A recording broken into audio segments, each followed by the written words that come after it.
Paz seja convosco. Amém? Abra a palavra de Deus, irmãos. Atos, capítulo de número 16, versículo de número 9. Nós vamos falar sobre o tema: o agir de Deus é sobrenatural. O agir de Deus é sobrenatural.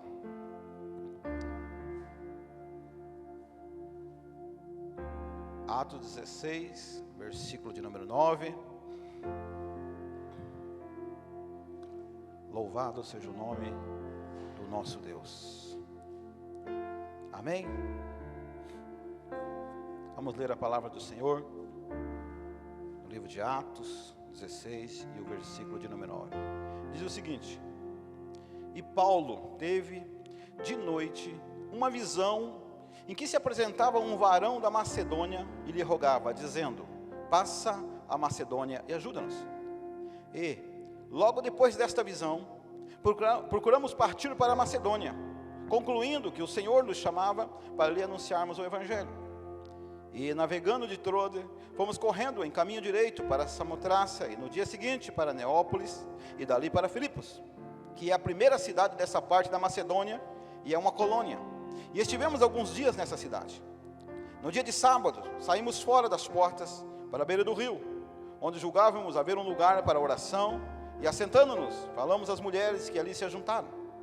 E uma certa mulher, chamada Lídia, vendedora de púrpura, da cidade de Tiatira, e que servia a Deus, nos ouvia, e o Senhor lhe abriu o coração para que estivesse atenta ao que Paulo dizia.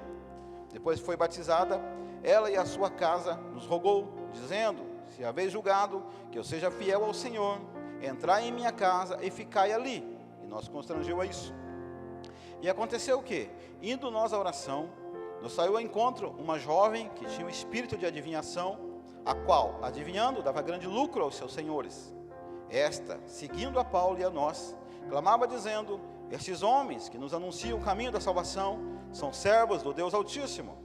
Isto fez ela por muitos dias.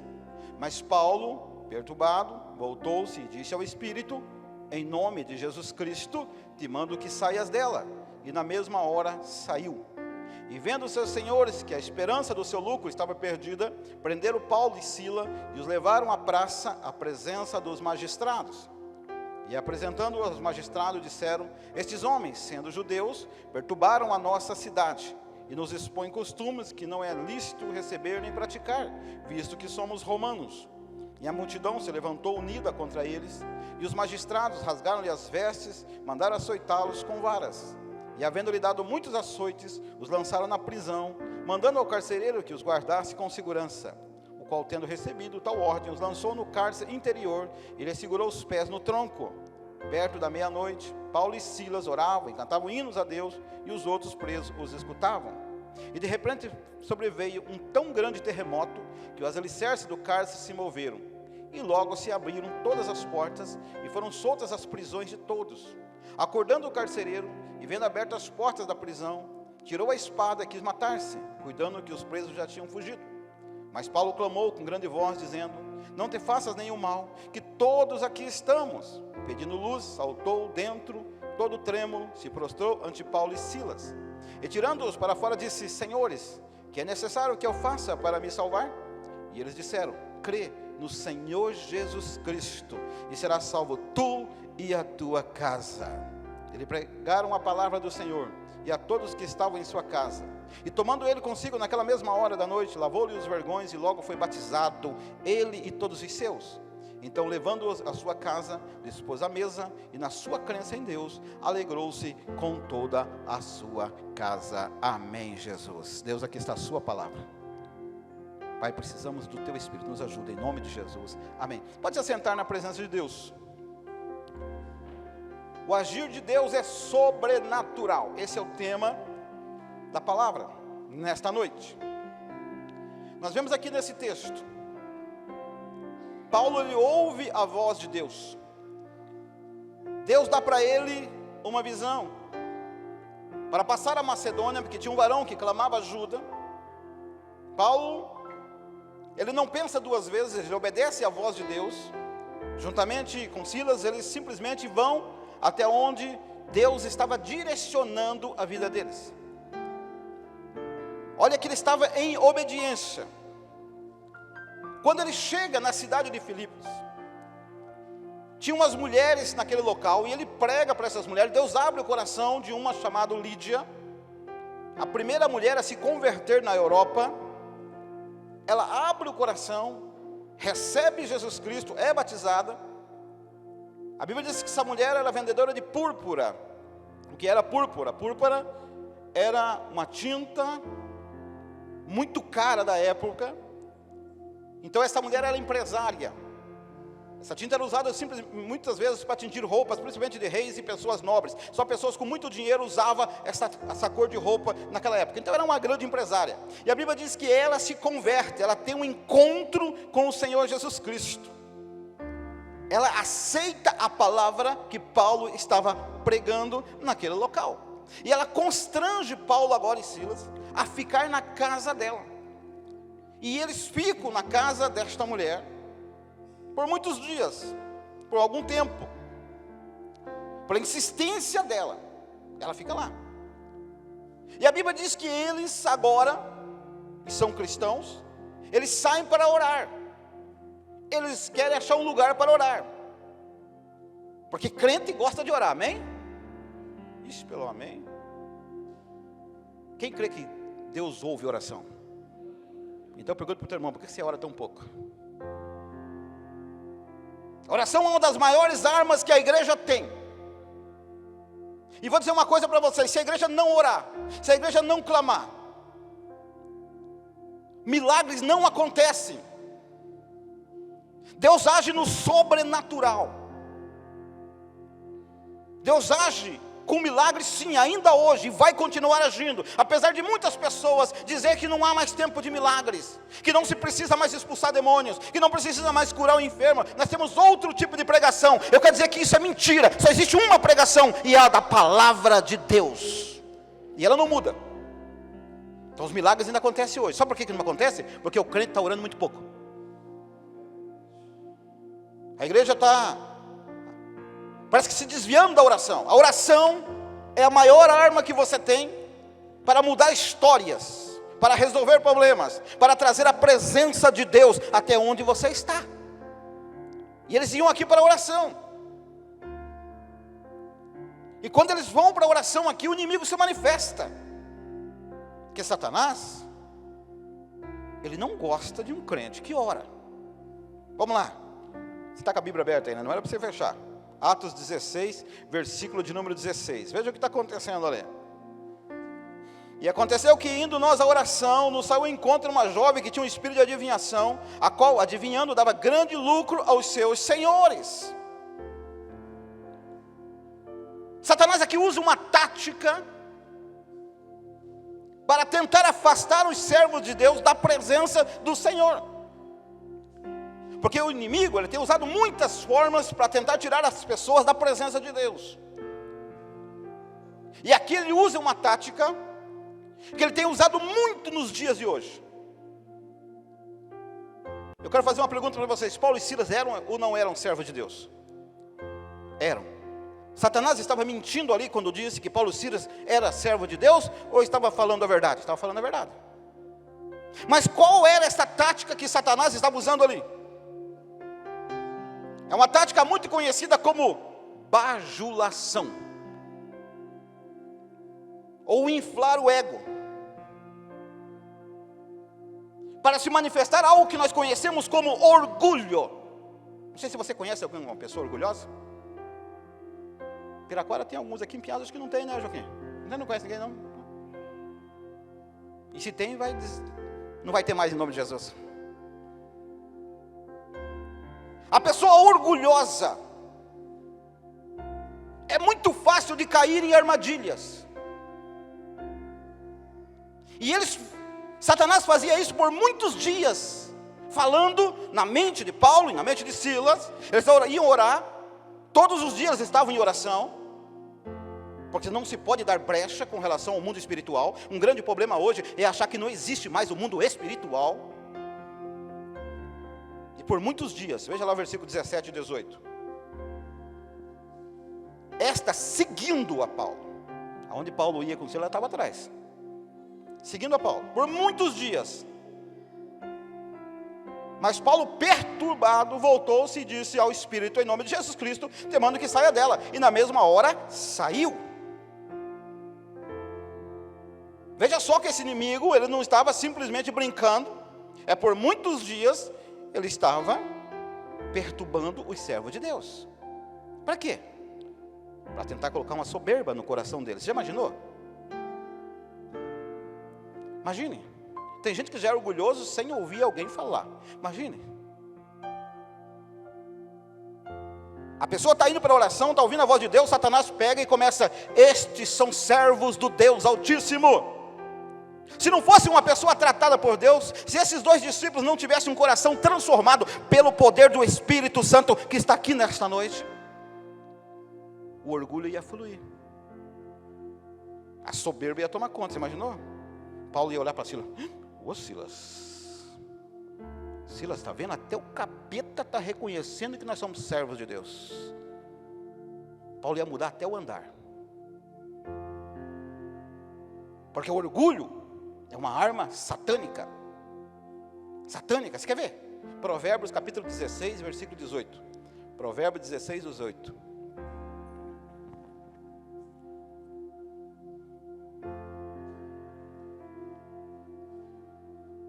Provérbios capítulo 16, versículo 18. Diz assim a palavra de Deus: a soberba procede à destruição, e a altivez do espírito procede à queda. Então uma pessoa soberba, uma pessoa orgulhosa, uma pessoa arrogante, ela não vai muito longe. Ela despenca, mesmo sendo servo de Deus, mesmo estando na igreja. Porque na verdade, estando na igreja tem que ser o contrário. Tem que se humilhar, que a Bíblia diz que os humilhados serão exaltados. Então Satanás tenta colocar soberba no coração das pessoas, colocar o orgulho. Por isso muitas pessoas estão caindo, estão quebradas. De manhã nós demos exemplo de algumas pessoas que eram homens de Deus e eram usados neste país no poder do Espírito Santo. Hoje não pode falar porque está gravando agora o nome dessas pessoas. Mas esses homens eram usados por Deus de uma forma extraordinária. Mas o orgulho tomou conta. Um deles, era tão forte o ministério deste homem, que na época, ele dava entrevista para a Globo, para a revista Veja. Graças a Deus que hoje essa revista e essa emissora está decaindo, porque crente não assiste a Globo, amém? Esse homem se orgulhou tanto, porque era usado em cura, usado em libertação, usado em milagre, atraía multidões, que a soberba dele fez com que ele caísse, e hoje ele é dono de um centro espírita em Curitiba. Pai de santo. Porque a soberba procede à ruína. Agora Paulo e Silas tinham o coração tratado. A bajulação perturbou Paulo, e não aflorou o orgulho. Ele repreende o demônio, ordena que o demônio desapareça, e aquela jovem é liberta para que o nome do Senhor fosse glorificado. O que nós entendemos aqui? Além de todo esse milagre que Deus fez, existem dois tipos de escravidões que agem na vida de muitos seres humanos. A primeira é diabólica, espiritual. Tem muita gente presa com relação às coisas espirituais. Satanás, ele procura escravizar as pessoas, assim como esta jovem era escrava de Satanás. Ela incorporava um demônio. Ela estava dominada por espíritos malignos, e essa pessoa, ela era dominada pelas obras das trevas. Essa aqui é uma prisão espiritual, onde a pessoa é possuída por demônios. Nós vemos de uma raiz envolvida com o espiritismo, com o ocultismo, com manifestações demoníacas. Você não tem ideia como isso é terrível. A Bíblia tem alguns exemplos de pessoas dominadas por espíritos malignos, por uma escravidão espiritual. Um exemplo é o gadareno, o endemoniado gadareno, que havia uma legião de demônios sobre eles. A Bíblia fala em mais de 2.000 demônios. Um homem multi-esquizofrênico, cadeias não podia prendê-los, morava nos sepulcros, comia defuntos. Este homem era um homem totalmente possuído por legiões. Ninguém segurava ele. Mas quando ele teve um encontro com Jesus, foi liberto para a glória de Deus. Um outro espírito de enfermidade, outra escravidão demoníaca que a Bíblia nos fala, um domínio, é a mulher encurvada. Estava no templo, orando, buscando a presença de Deus, mas mesmo assim, há 18 anos, um espírito de enfermidade a mantinha presa. E ela não endireitava de forma alguma. Mas aí chegou Jesus, e aonde chega Jesus, chega o milagre, aleluia. A Bíblia também fala de um outro tipo de espírito de enfermidade. Abra lá, vamos abrir lá em Lucas capítulo 11. Lucas 11, versículo de número 14. Sem fechar aí onde você está.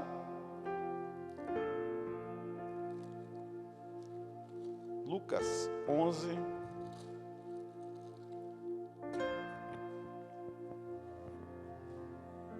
Veja como é que é uma prisão, uma escravidão espiritual.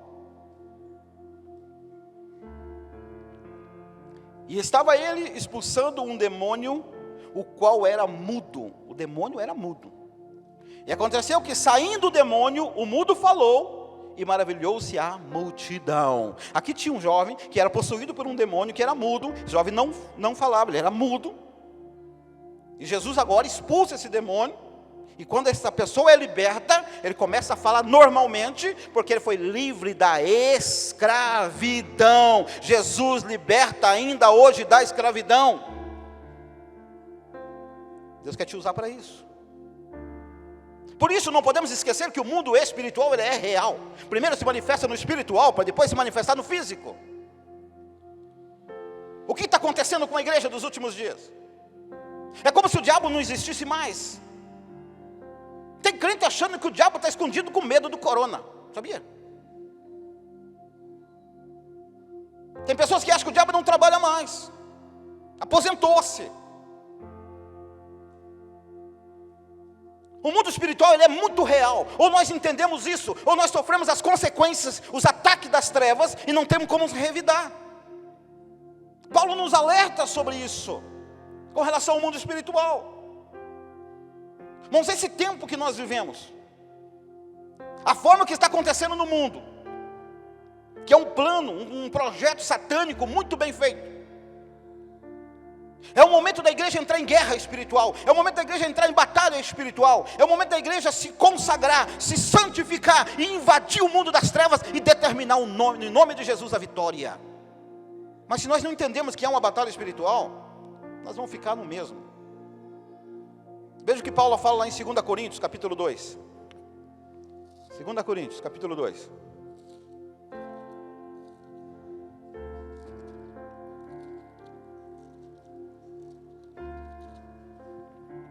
Segunda Coríntios, capítulo 2, versículo de número 10 e versículo de número 11. O finalzinho do versículo de número 10. Final do versículo. Diz assim: para que não sejamos vencidos por Satanás. A Bíblia é clara, Deus não faz rodeio. A Bíblia não faz rodeio para falar o que ela quer falar. Veja agora o versículo 11. Porque não ignoramos os seus ardis. Ou seja, Satanás tem as suas estratégias, tem as suas armas, tem seus meios, tem suas fórmulas. Se nós não vigiarmos, se nós não batalharmos, nós podemos perder. Então existe uma estratégia satânica para derrubar a igreja, para derrubar os cristãos, para acabar com a pregação da palavra. Mas eu quero dizer para você que a autoridade está sobre a minha e a sua vida. Por isso não podemos simplesmente ignorarmos os seus ardis, a sua forma de agir. Aqui tentou enganar os apóstolos, armando um laço de orgulho. Um laço. Mas o homem e a mulher de Deus não se pode deixar levar pelas seduções deste mundo, pelaquilo que o mundo fala. Quanta gente orgulhosa nós estamos vendo. Quanta gente que vem para a igreja, meu filho, crente mimimi, crente chupetinha, que dá uma madeira para ele. Chega na porta, se o diácono não der um sorriso, não volto mais para essa igreja. Às vezes o diácono, coitado, está com dor de dente, servindo a igreja lá, chorando dor de dente. Por isso que não sorriu. Quanto tempo você tem de igreja, irmão? Não, no geral. 35 anos. Quantos crentes você já viu desviar da igreja por mimimi? Porque o orgulho tomou conta. Quer dizer que cada um que está aqui é filho de Deus, separado por Deus, por um propósito. Se lançou contra Paulo agora numa fórmula, tentando com orgulho. Paulo rebate isso. Paulo usa aqui 2 dons, que está disponível para a igreja, e que muitos cristãos não têm porque não buscam e não querem, ou talvez nem saibam. Um deles é o dom de discernimento de espírito. Irmãos, tem como você saber se é de Deus ou não é de Deus? É só estar em comunhão com o Salvador. Aquele espírito maligno chegava para Paulo e dizia: tu és servo do Deus Altíssimo. Irmãos, não mentiu. Não estava aparecendo capeta na frente de Paulo, estava uma moça. Mas ele tinha um dom chamado discernimento. Isso perturbou Paulo, porque ele sabia que não era de Deus, ele sabia que era um demônio. Então ele tinha entendimento do quem estava falando com ele. Não era uma moça simplesmente, não era alguém dizendo que era serva de Deus porque amava ele, porque achava bom e bonito o que estava acontecendo. Não, mas era um capeta, era um demônio que estava tentando derrubá-lo. E ele, com o discernimento, entendeu o que estava acontecendo. Aí ele usa o segundo dom. Ele expulsa o demônio que estava nela, porque foi dada autoridade para mim e foi dada autoridade para você, para expulsar todos os espíritos malignos em nome de Jesus Cristo. A autoridade é da igreja. A segunda escravidão que nós vemos aqui é a escravidão humana. Pessoas escravizando pessoas nos vários sentidos. Tem pessoas que têm domínio sobre outras. Tem pessoas que conseguem levar outras para caminhos errados. Aqui, essa moça era usada por alguns homens que ganhavam dinheiro usando a manifestação espírita que estava sobre ela. Eles ganhavam muito dinheiro com isso. Ela adivinhava as coisas. Não se importava com a menina, não se importava com a família da menina, somente com a sua ganância.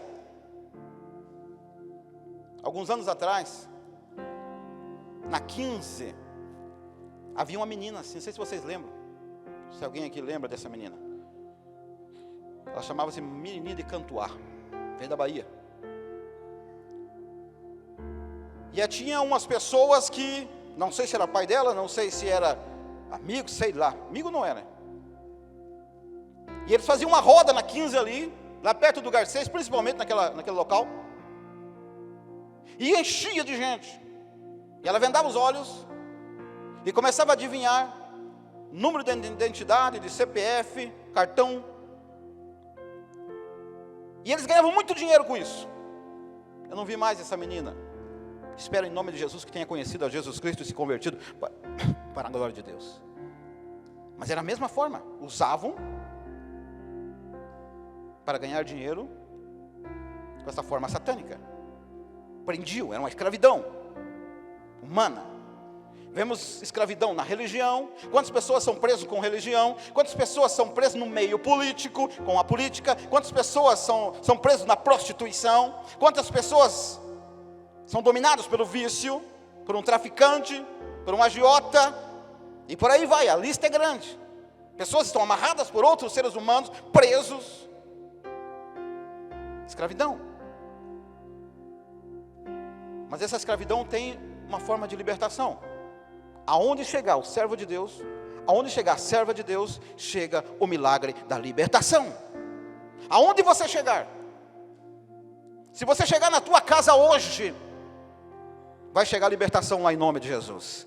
Se você estiver no ônibus, vai chegar a libertação em nome de Jesus. Está no serviço, lá tem libertação em nome de Jesus. Está no colégio, lá tem libertação em nome de Jesus. Está na rua, lá tem libertação em nome de Jesus. Está no mercado, lá tem libertação em nome de Jesus.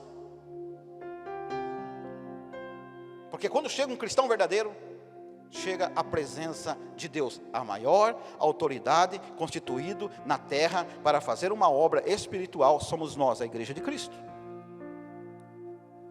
A maior autoridade constituída é você. Tem gente que pensa que a maior autoridade é o presidente dos Estados Unidos. Outros dizem que é da França, outros dizem que é da Alemanha, da Itália, da Rússia, da Coreia, ou até mesmo do Brasil. Não, a maior autoridade constituída na terra.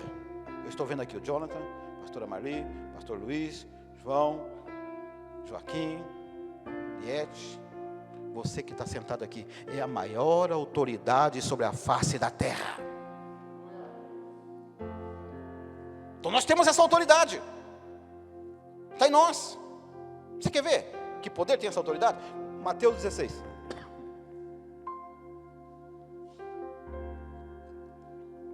Mateus 16.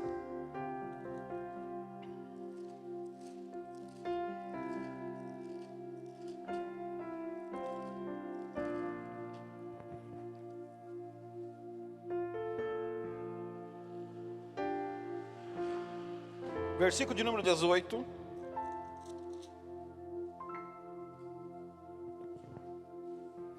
E versículo de número 19. Aqui Jesus está tendo uma conversa com Pedro. Pedrão.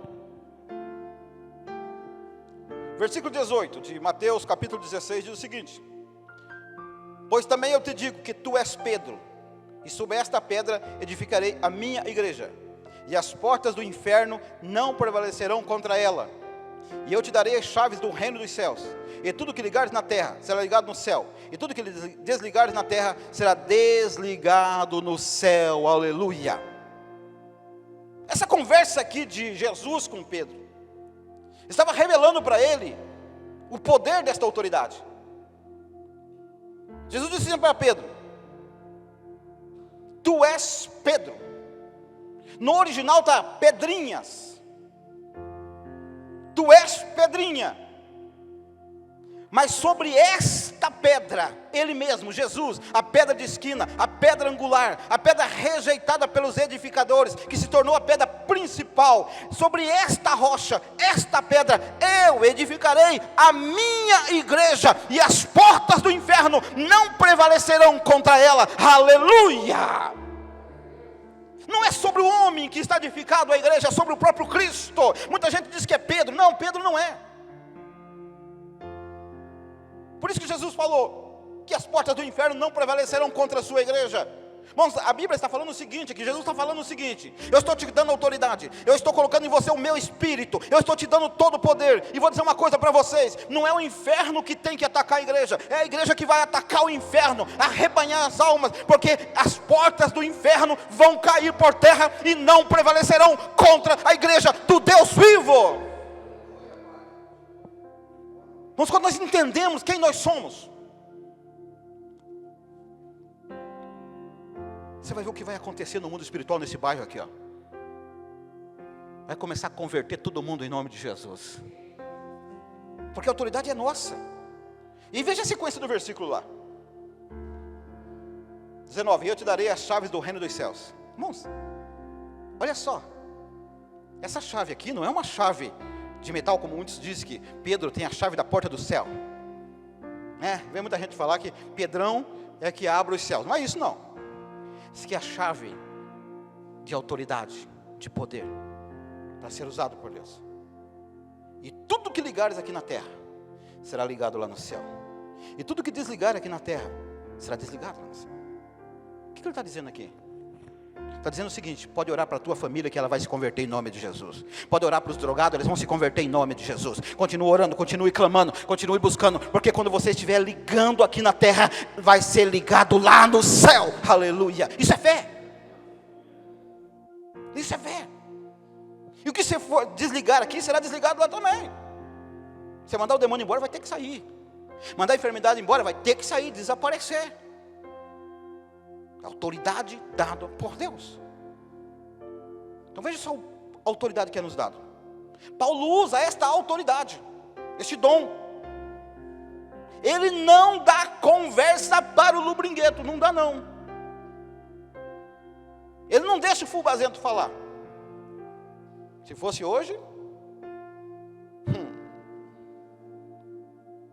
se o capeta se manifestar em alguns lugares por aí, e começar a falar assim: tu és servo do Deus vivo.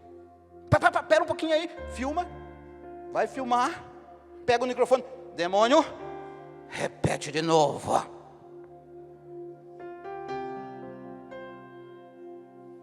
Chega a arrepiar o cabelo. Orgulho. Mas Paulo, ele simplesmente ouviu aquilo e disse: capeta, pega a tua sacolinha, que o diabo nem mala tem uma sacola plástica, e ó, vaza, sai daqui. Só que com isso, eles arrumaram inimigos, eles arrumaram pessoas que queriam agora a destruição deles. Por quê? Porque Paulo acaba com o lucro daquelas pessoas que estavam escravizando aquela menina, acaba com a festa dos gananciosos. Aí começa a mentir. Chegam até os magistrados e dizem assim: olha, esses homens estão aqui perturbando. Por isso que eu digo para você, o crente perturba mesmo, cheio do Espírito Santo. Porque quando não é, perturba de outro jeito. Estão perturbando nossas vidas. Está nos trazendo costume que não é comum para nós, porque somos romanos. Estão trazendo outros costumes para nós. O que fazem aqui com Paulo e Silas? Prendem, açoitam, colocam no cárcere interior, calabouço, no pior lugar, amarra no tronco. Mas eu faço uma pergunta para você: Paulo e Silas estavam em pecado? Primeiro ouviu a voz de Deus. Deus falou: sai daqui do teu conforto, sai do lugar que você está, e vai passar a Macedônia. E eles vão. Chega lá, prega uma palavra, ganha aquela mulher para Jesus. Aí vão para onde? Orar. Vão buscar Deus em oração. Expulsa o demônio. Paulo não estava fazendo nada de errado, Silas não estava fazendo nada de errado, estava cumprindo com a palavra de Deus. E mesmo assim foram presos e açoitados e mentiram contra ele. Por quê? Porque nós não somos deste mundo, o mundo nos odeia. Quando o mundo bater nas tuas costas, quando o mundo te abraçar, quando o mundo começar a achar que está tudo bonitinho para o teu lado, vai orar, porque alguma coisa está errada na tua vida. O mundo jamais pode se agradar da igreja ou de um crente fiel, porque o mundo jaz nas trevas, mas a igreja vai entrar no reino de Deus. Por isso que Paulo e Silas aqui são oprimidos, porque estavam fazendo a vontade de Deus. Ser cristão, servir a Deus, meu querido, não é nada fácil não. Não é fácil. A Bíblia está cheia de exemplos de homens que sofreram por cumprir com a vontade de Deus. Jeremias, por exemplo, o profeta chorão, foi jogado no fosso. Só não morreu porque o fosso só tinha barro, mas sofreu. Daniel foi jogado na cova dos leões, por quê? Porque ele orava todos os dias. É uma lei que proibiu a oração, e ele continuou orando. Jogaram ele na cova dos leões, mas Deus tirou ele de lá. Sabe por que o leão não comeu Daniel? Porque Daniel era espiritual. Porque se ele fosse que nem crentes carnais, muitos que a gente conhece, ao que chegasse o leão já, bife. Sabe o que acontece? Deus protege os seus filhos.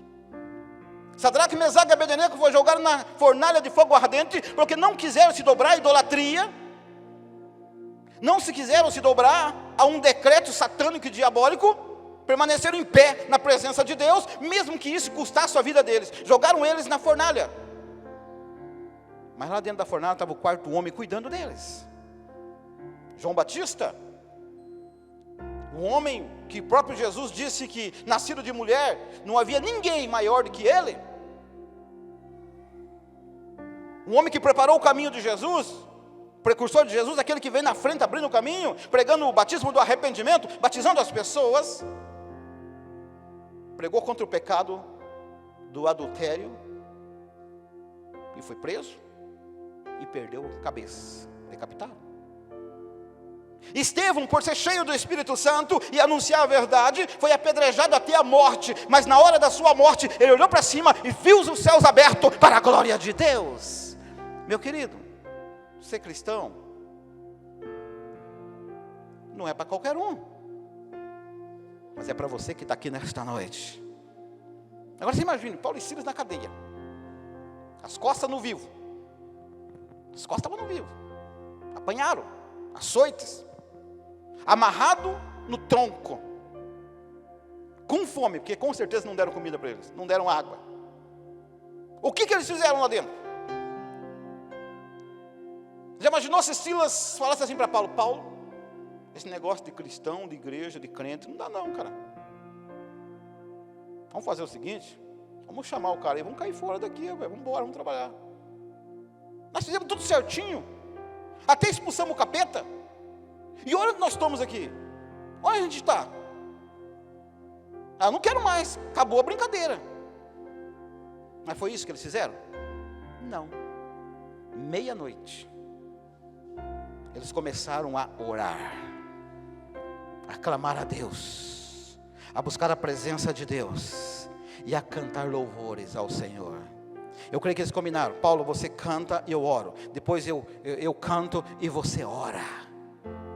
E no meio daquele caos, no meio daquele sofrimento, no meio daquela dor, com certeza já com câimbras no seu corpo, que estavam amarrados ali naquele local há muito tempo, eles começam a louvar o nome do Senhor. Imagina, o que será que eles estavam cantando? Talvez eles cantassem assim, ó: eu te louvarei, Senhor, de todo meu coração. Eu te louvarei, Senhor, de todo meu coração.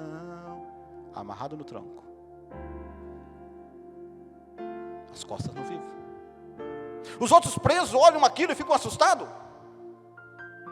Esses caras estão amarrados aqui, estão presos, estão açoitados, não sei o que vai acontecer com eles amanhã, e eles estão cantando louvores a um Deus desconhecido. Quem é esses caras? Talvez sejam loucos, quem sabe olharam até para a boca dos dois, porque eles não estavam babando de loucura.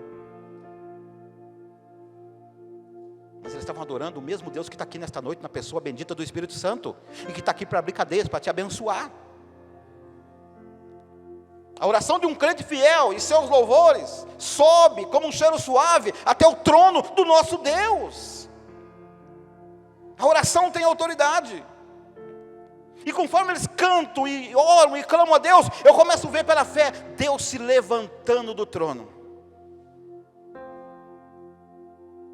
E ouvindo atentamente a oração que era feito naquele lugar. Deus está ouvindo a sua oração.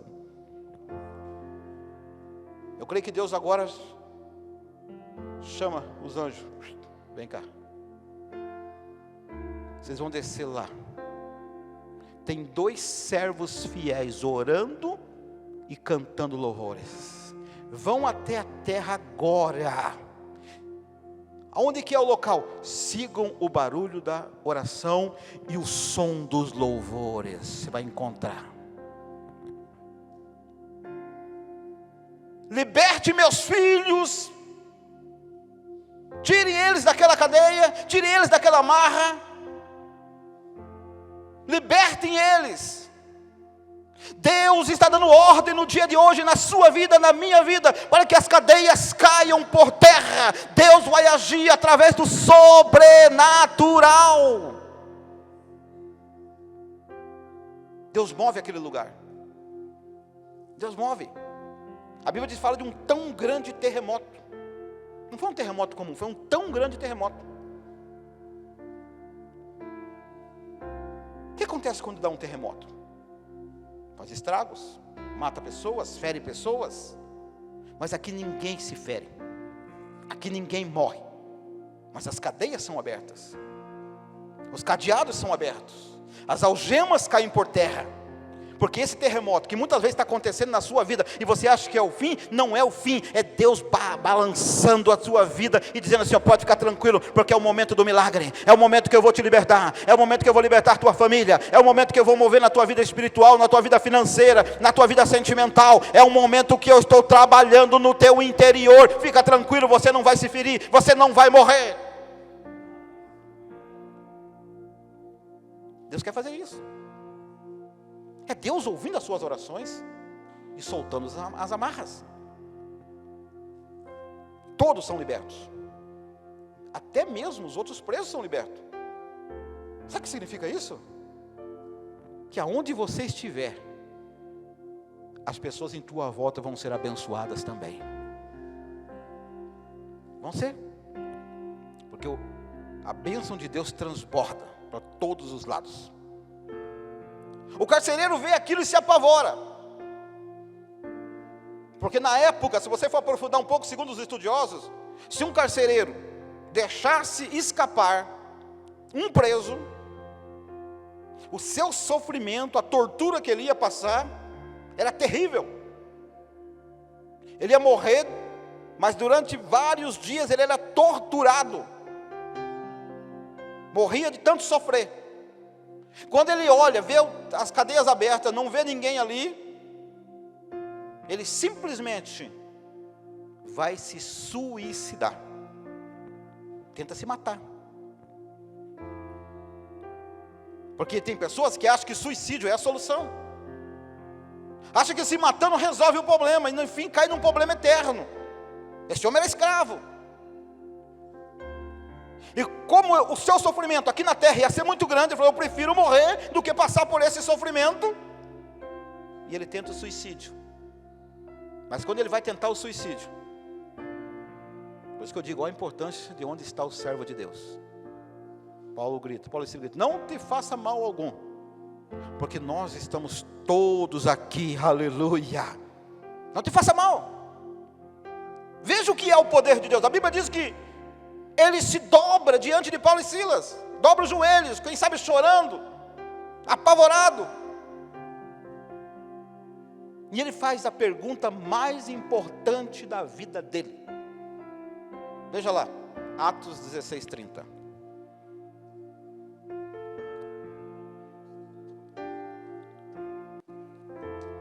Atos 16, versículo de número 30. Ele diz o seguinte, depois que Paulo diz para ele não se matar, retirando-os para fora, disse, senhores, que é necessário que eu faça para me salvar? Olha só, o que é necessário que eu faça para me salvar? Foi a pergunta mais importante que esse homem fez na vida. E em seguida vem a resposta. Paulo e Silas olham para aquele homem cujo não tinha mais esperança, cujo achava que o suicídio seria a solução para os seus problemas e respostas para a sua vida. Agora Paulo e Silas dão a ele a resposta mais poderosa de todo o universo. Crê no Senhor Jesus Cristo e será salvo tu e tua casa. Aleluia! Somente crê no Senhor Jesus Cristo. Essa palavra até hoje ecoa em todo o planeta Terra.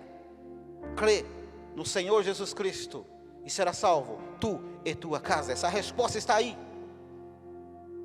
Como que eu resolvo a minha vida? Como eu acerto as situações? Crê no Senhor Jesus Cristo. Como que a minha casa vai ser transformada? Crê no Senhor Jesus Cristo. Como que eu mudo a minha vida financeira? Crê no Senhor Jesus Cristo. e será salvo tu e tua casa.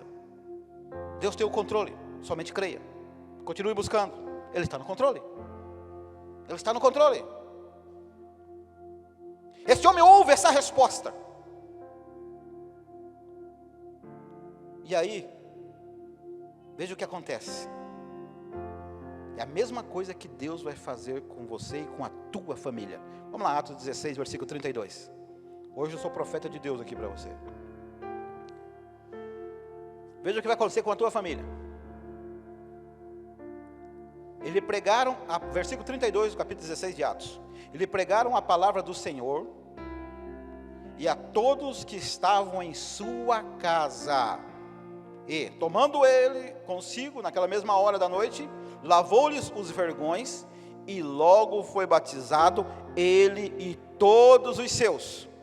Então, levando-os à sua casa, lhes pôs a mesa, e na sua crença em Deus, alegrou-se com toda a sua casa, aleluia. Então Deus vai entrar com providência na sua família, Deus vai entrar com providência na sua casa, e você vai se alegrar com a sua família. Lá ele sentou à mesa com Paulo e Silas, alimentou Paulo e Silas, e assim como você vai sentar nesta mesa, nesta noite, que esta mesa simboliza a presença do Deus Todo-Poderoso, a comunhão com Deus Todo-Poderoso, um dia toda a tua família pode sentar em volta também em nome de Jesus Cristo.